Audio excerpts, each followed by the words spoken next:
Parigot continue de se mettre au vert. Nouveau programme de rando depuis Bois-le-Roi. C'est quoi le programme aujourd'hui, Clément? Eh bien aujourd'hui on part pour une randonnée d'une quinzaine de kilomètres sur les bords de la Seine sauvage. C'est par là? C'est par là-bas. Par là? Très bien.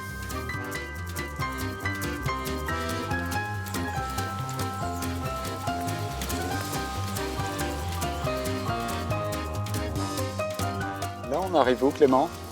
Alors là on arrive à l'écluse de la Chartrette, qui est une des dernières grandes écluses avant Paris. C'est impressionnant, oui. Ouais, c'est très grand, il y a beaucoup de bateaux qui passent ici tous les jours. Et là du coup je pense qu'on peut dire qu'on va démarrer vraiment la Seine sauvage d'ici quelques centaines de mètres.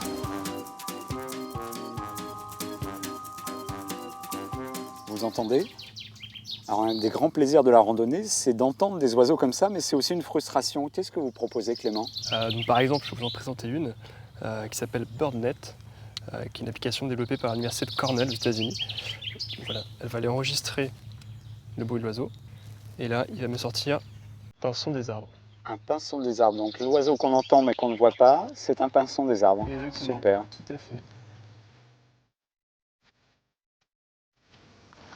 Tu regardes Didier, là on a rejoint du coup les bords de Seine. Maintenant on va plus la quitter jusqu'à la fin de la randonnée.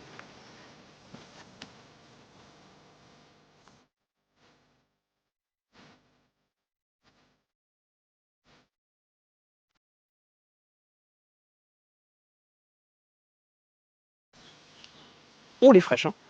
Oh, ça va. Mais l'eau est extrêmement transparente en fait. Et là on est tranquille, hein. Il n'y a pas de maison, rien. Oui, là c'est vraiment la Seine sauvage. C'est la Seine sauvage. Là.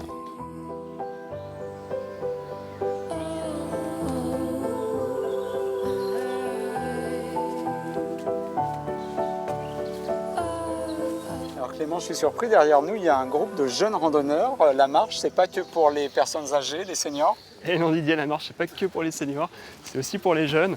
Je pense particulièrement en Ile-de-France où tu as un réseau de transport en commun qui permet à des gens qui n'ont pas forcément de voiture d'accéder à des espaces naturels comme cela. La randonnée, on se calme, on est lent et on prend un peu de temps pour soi. Le plaisir de vivre. C'est ça.